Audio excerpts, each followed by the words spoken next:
Olá! O programa Saúde em Foco do mês de janeiro traz uma edição especial de retrospectiva. Você vai rever os principais programas exibidos ao longo de 2022. Assuntos sobre saúde física, mental, orientações de bem-estar e qualidade de vida. Você vai conferir a entrevista da nutricionista com dicas para a conquista de uma vida saudável, com orientações sobre a composição dos alimentos, a função de cada nutriente e como eles funcionam. Eu costumo dizer que não existe uma dieta assim, qual que é a melhor dieta do mundo? É aquela que mais se adequa a você. Por isso que é um tratamento individualizado, né? Por exemplo, existem pessoas que não fazem café da manhã, né? E você tem que inserir o café da manhã? Não, né? Você pode adequar a dieta conforme o estilo de vida dessa pessoa, tá? E o que é composição corporal? Na verdade, é um parâmetro, né?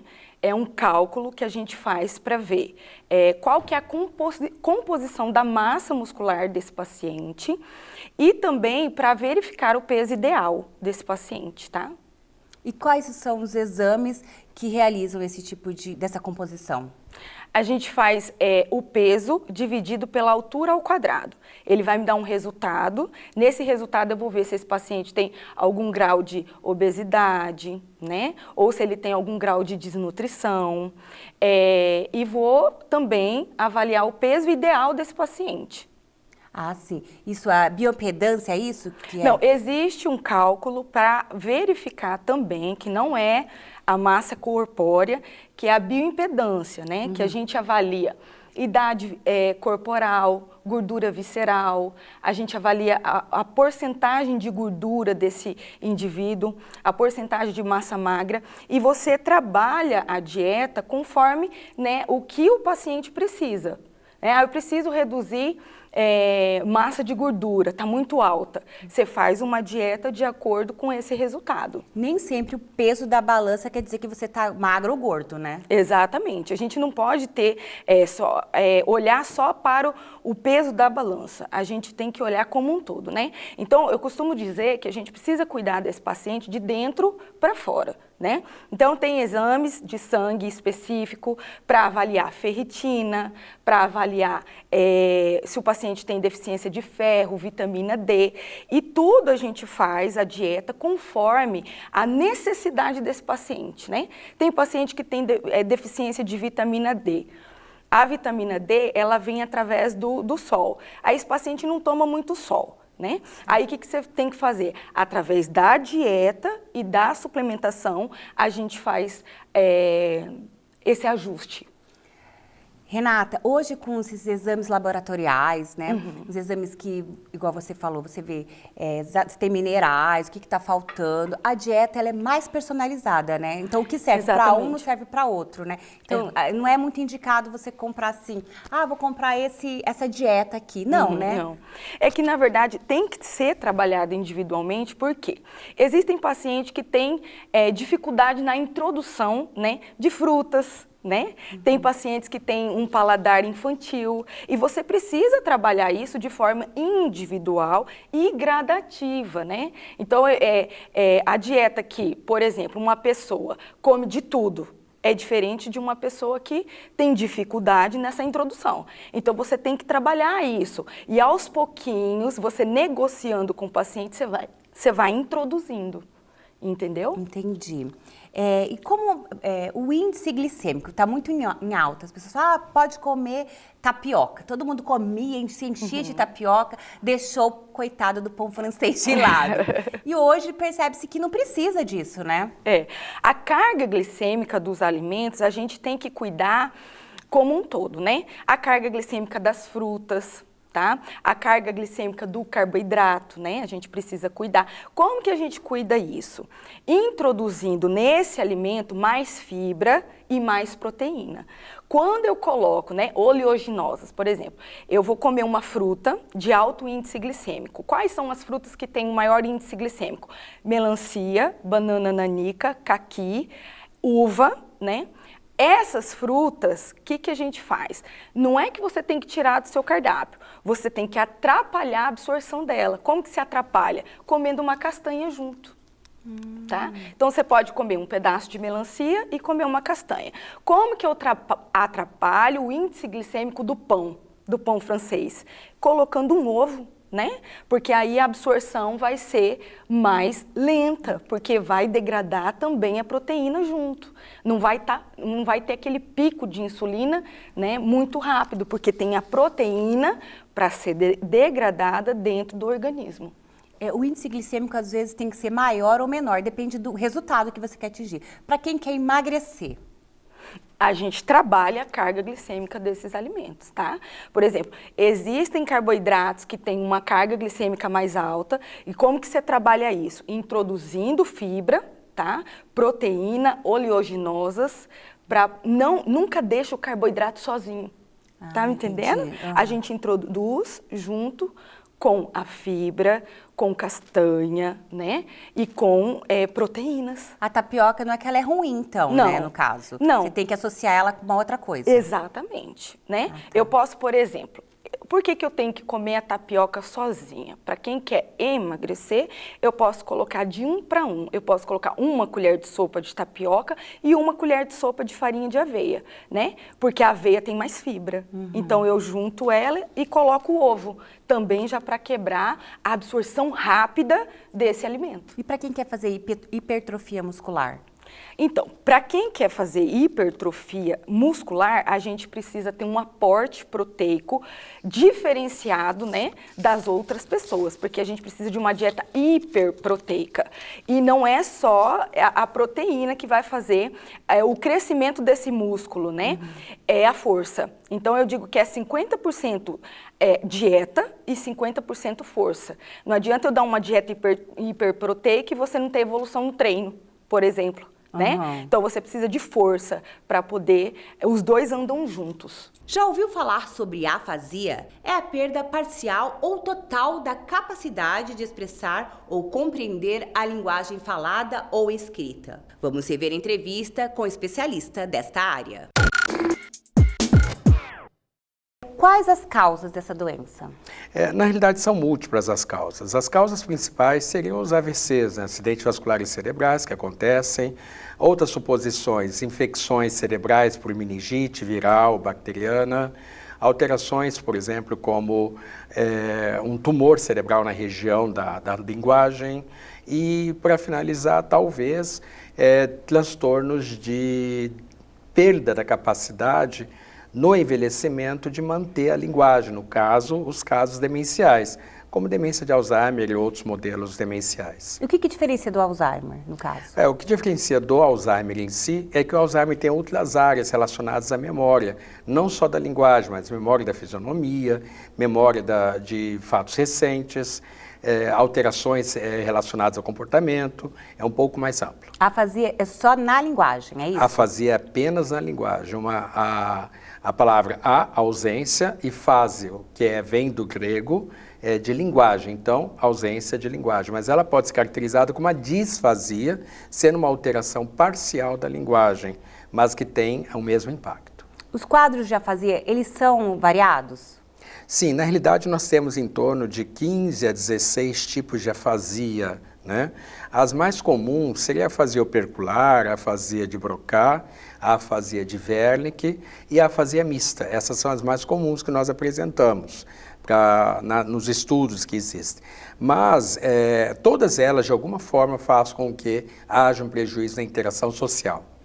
E como que faz? A pessoa ela não consegue se expressar, mas ela tem entendimento daquilo que ela quer falar? Sim, na realidade, o pensamento ele é montado integralmente na cabeça desse indivíduo, mas na hora dele fazer a simbologia, a escolha da simbologia para que o outro indivíduo entenda, ocorre uma troca. Então, às vezes, ele olha para um copo, mas pensa numa jarra, ou ele olha para uma mesa e pensa num tapete. Então, é muito difícil, então, nessa compreensão. Sim. E ao familiar, como que ele faz esse diagnóstico? É possível, assim, quais os exames necessários para fazer esse diagnóstico? Na realidade, o diagnóstico é eminentemente clínico, né? Nós vamos ver que o indivíduo tem uma dificuldade ou na sua captação, ou no seu planejamento mental, ou na sua expressão, né? Um desses 3 pontos vai estar alterado e, de acordo com um desses pontos, nós vamos tabular se a lesão é uma região mais frontal, se a lesão é uma região medial ou posterior do cérebro à esquerda nos indivíduos destros e à direita nos indivíduos não dominantes canhotos. E a partir de que idade que já se identifica essa doença? É possível Não, identificar? na realidade, essa patologia pode acontecer na tenra-idade. Um indivíduo que, por exemplo, tem uma meningite na sua infância ou adolescência, ele vai ter o que nós chamamos de um retardo da aquisição da linguagem, que seria uma afasia ou uma disfasia, junto com outros componentes. Agora, se esse indivíduo adquiriu já a capacidade de linguagem e perdeu após a capacidade de ter sido adquirida, deixamos de usar a palavra retardo para usar a palavra demência, né? Ele demenciou na área da linguagem. Uhum. E esse distúrbio é possível ver numa ressonância? Você me falou lado esquerdo, lado frontal, como que funciona? Na realidade, existem as ressonâncias funcionais que nós não temos tanto acesso para a população em geral, elas são mais a nível de pesquisa, mas a ressonância clássica nos permite visualizar a área que apresenta a lesão. E essa área é documentada e esse paciente, então, tem a interpretação do motivo que aconteceu a doença e nós decidimos promover um tratamento de recuperação disso. Na prática, como que esse indivíduo ele se relaciona? Na realidade, esse indivíduo vai ter uma dificuldade muito grande de interação social. Ele já não vai conseguir acompanhar diálogos, ele não vai conseguir expressar suas próprias vontades, ele não vai conseguir interagir com as pessoas ao redor dele, porque ele já não tem a montagem simbológica desse arquivamento infinito quase de possibilidades simbológicas entre a interação da mente com o ambiente, com o universo, com o infinito. Então, ele acaba desencadeando outras doenças também, né? Porque o indivíduo se volta mais para o seu próprio eu, né? Também, né? Porque ele não tem mais essa interação. Com certeza, daí surgem os transtornos agudos de ansiedade, o indivíduo pode desenvolver um quadro de pânico, medo pela situação que ele se encontra, uma depressão leve, média ou acentuada, com ideações suicidas muitas vezes. Doutor, após o diagnóstico, você fez o diagnóstico, o paciente, o cliente está com a afasia. Depois de quanto tempo? É rápido essa evolução da doença?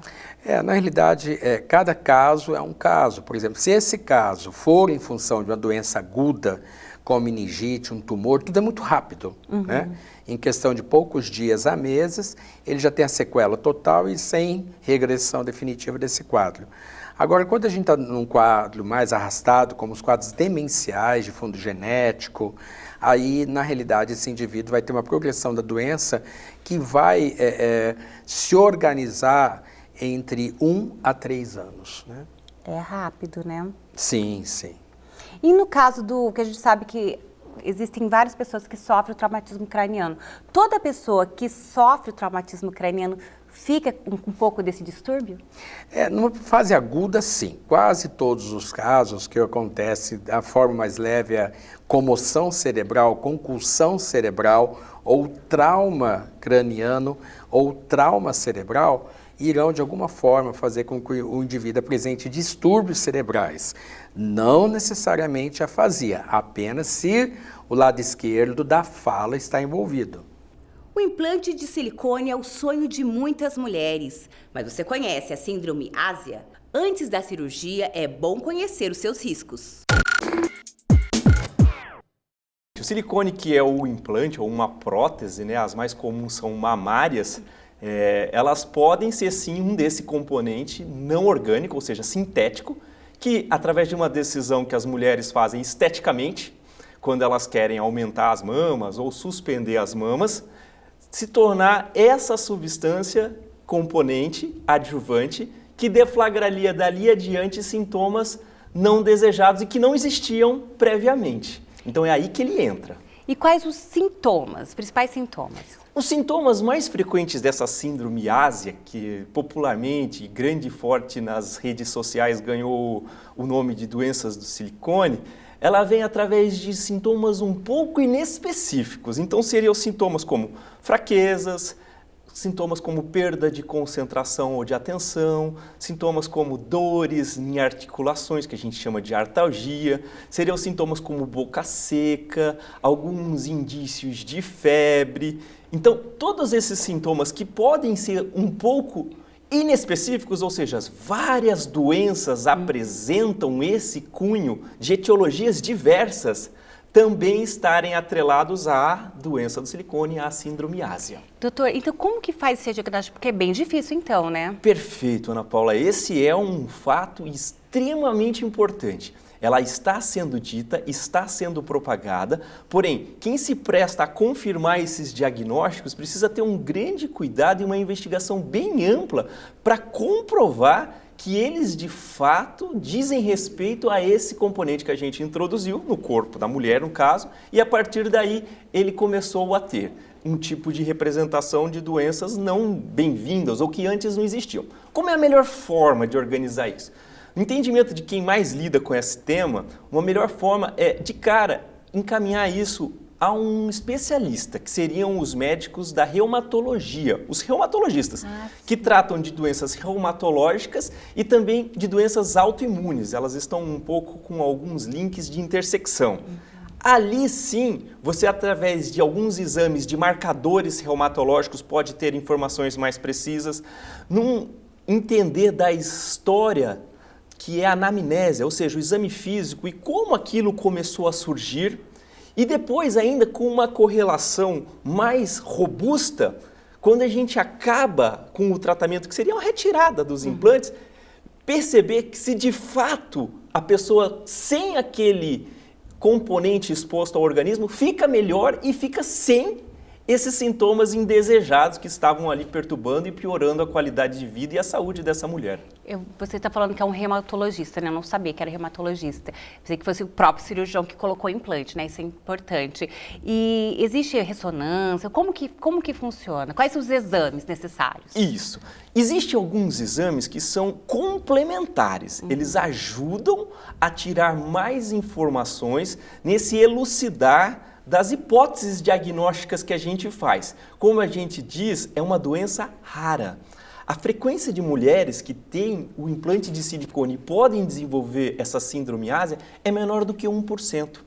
Então é bem baixo de uma maneira estatística, de uma maneira epidemiológica. Porém, alguns indícios, como algumas impressões de imagens na ressonância nuclear magnética das mamas, dão indícios de que ali possa existir componentes dessa prótese de silicone que estimula as áreas vizinhas, ou seja, a loja, a glândula mamária, e dariam evidência, sim, dessa doença do silicone. Complementando a toda essa investigação, e eu digo reumatologistas porque são os especialistas que mais domínio têm das doenças autoimunes, que é o deflagrar de toda essa síndrome indesejada que hoje está muito em voga e bastante comentada. O programa Saúde em Foco conversou com um neurologista para conhecer e saber um pouco mais sobre a esclerose múltipla, doença que afeta o sistema nervoso central. Esclerose múltipla pertence ao grupo de doenças autoimunes imunomediadas, onde as células da defesa elas atuam ou atacam a bainha de mielina, uma capa que cobre o axônio do neurônio. E quando é atacada essa bainha de mielina, o impulso nervoso que vai desde o axônio, que é do cérebro, até o músculo, até o braço, até a visão, se atrapalha o impulso nervoso, afetando e ocasionando sintomas neurológicos. E quais são as causas da esclerose múltipla? Esclerose múltipla, como tal, ele não tem causas definidas. O que a gente tem são fatores de riscos associados. Quais são os principais? Obesidade na adolescência, principalmente. Baixa exposição à luz solar, com baixos níveis de vitamina D, consequentemente.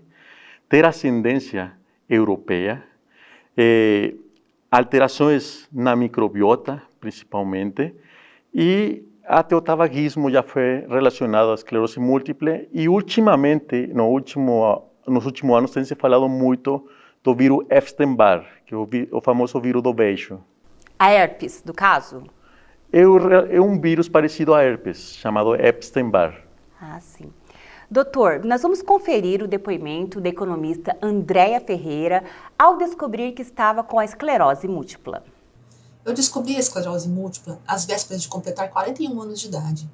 Um dia eu comecei a ver os objetos duplicados, então eu fui a um oftalmologista, que me examinou e, ao perceber que a situação não poderia ser resolvida por ele, me encaminhou para um neurologista. Esse médico pediu alguns exames, dentre os quais uma ressonância magnética, onde apareceu uma inflamação do nervo óptico e também manchas no meu cérebro. O laudo sugeria se tratar de uma doença desmielinizante, mas não dizia que doença era essa. Então, o médico me encaminhou para uma internação, tanto para eu fazer exames complementares, dentre os quais um exame chamado punção lombar, quanto para fazer a pulsoterapia, que é um tipo de terapia onde se faz aplicação na veia da medicação para controlar esse surto, que é como chamam esse processo inflamatório. Entre o problema na visão e a chegada dos resultados dos exames confirmando que eu tinha esclerose múltipla, que é uma doença autoimune, sem cura, mas com tratamento, passaram-se aproximadamente 45 dias. Eu fiquei aliviada de terem descoberto rápido a doença, porque por isso eu pude começar o tratamento. E isso garantiu com que eu não ficasse com sequelas. A minha visão voltou totalmente ao normal.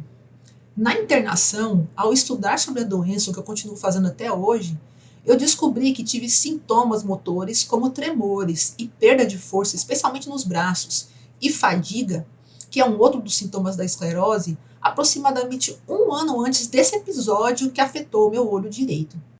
O primeiro sintoma que a Andréia sentiu foi na visão. Quais os principais sinais da doença, no caso? No caso da Andréia, foi na visão. É difícil você identificar, por exemplo, ela foi no oftalmo, né, primeiro. Aí o oftalmo fez esse check-up, né, ela indicou o neurologista. Como que funciona? A doença da esclerose múltiple é chamada a doença de 1000 caras. Por quê? Porque independência da região do cérebro, a gente sabe que o cérebro está composto de encéfalo, tronco, cerebelo e medula. Independência da região que é acometida ou tem a inflamação do neurônio, a inflamação que a gente chama de placa inflamatória, essa placa causa o sintoma.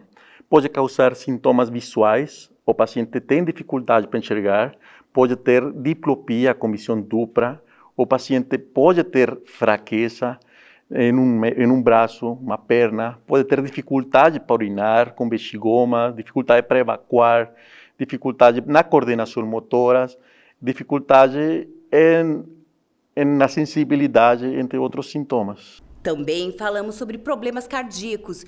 De acordo com a Organização Mundial da Saúde, é a principal causa de morte no mundo. Por isso, a adoção de um estilo de vida saudável é essencial para prevenir as doenças do coração e da circulação. A doença cardíaca eu costumo exemplificar como 3 grandes grupos, tá? Que são as doenças, as alterações estruturais, relacionadas, por exemplo, à insuficiência cardíaca, uma disfunção ventricular, e as valvopatias, são as alterações das válvulas do coração, que seria um primeiro grande grupo. O segundo grande grupo, que são as coronariopatias, relacionadas, por exemplo, ao infarto, a uma angina, relacionada à alteração do fluxo sanguíneo para a circulação coronariana e do músculo do coração, e as alterações elétricas, que são as arritmias cardíacas. Então, qualquer uma das alterações desses 3 aspectos podem estar relacionados a uma condição cardíaca. Vamos falar então do infarto, né, que é a mais comum. Como prevenir? Qual o indivíduo que é mais acometido pelo infarto, doutor? E a angina também, né? Infarto e angina estão relacionados a essas alterações das coronárias, das obstruções normalmente relacionadas a placas, depósitos de gorduras no leito vascular das coronárias que levam sangue ao músculo do coração. Em geral, os pacientes são mais predispostos a esse tipo de situação, são aqueles pacientes que têm aqueles clássicos fatores de risco. Então, pressão arterial mal controlada, indivíduo diabético, portador de dislipidemia, que é um colesterol mal controlado. E, além disso, sedentário, o fumante, Indivíduos com muito estresse, a gente sabe que tem uma relação também importante com as doenças cardiovasculares em geral e com infarto e angina. E existe também a questão relacionada a fatores não modificáveis, que de fato na nossa prática clínica a gente vê bastante também, que são fatores relacionados à questão genética. Então, indivíduos que têm familiares com doenças coronarianas acabam tendo uma chance maior de vir a ter, e a idade também, que é um fator de risco também não modificável. Então, esses a gente não tem muito como combater. Então, nosso foco é justamente nos fatores modificáveis, que são todos aqueles que eu citei anteriormente. E o diagnóstico, como que é feito? E os principais exames? Olha, a doença arterial coronariana, na grande maioria das vezes, a gente consegue fazer uma avaliação através de exames realizados no consultório. Então, a gente tem uma gama grande de exames que, em geral, a gente consegue detectar desde alterações precoces ou aquele paciente que tem uma alteração grave que tem um risco de vir a apresentar o infarto.